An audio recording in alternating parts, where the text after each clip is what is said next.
Refugees are men, women, boys, girls, and families. Two issues that are consistently come up as their key concerns are access to education and access to work. Is that a lot of asylum seekers arrive in their host countries with great potential. They have skills, they're professionals, doctors, journalists, lawyers, and so on.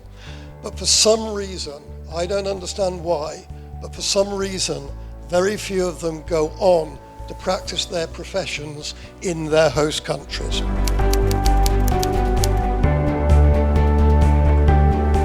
I couldn't possibly imagine a single person in this room who would not agree with the fact that we could do more.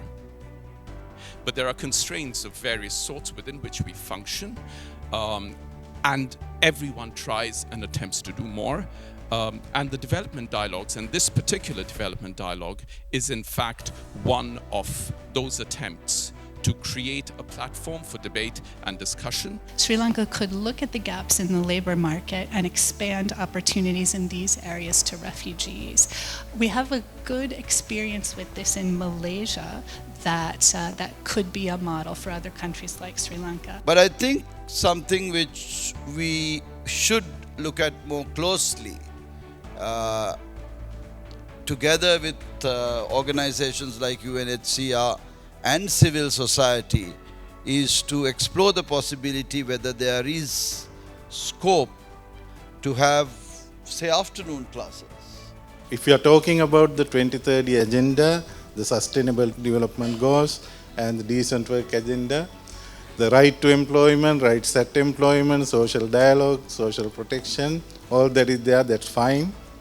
What we require is a legal framework for these people to be identified, recognized, and to ensure these four pillars of the decent work. So a dialogue of this nature is very important because it can, impart knowledge so that the policymakers can take this into consideration. We're talking about employment and education in a society where have issues with each other at specific times. So it might be worth looking at how you're going to change mindsets before you take 10 steps forwards. What I would like to propose is the use of, in the absence of a national legal framework or mechanism to assist asylum seekers and refugees, in the interim, maybe if we could explore the potential of the victim and witness protection law that has been passed and is currently in operation in Sri Lanka, where we could maybe bring them within the definition of a victim of crime. Refugees, they get something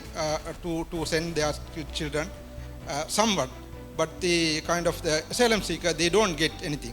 So in that case, if you provide some kind of leverage, they could work and then they can earn, and then they can send their kids to the schools or somewhere to teaching and all those things.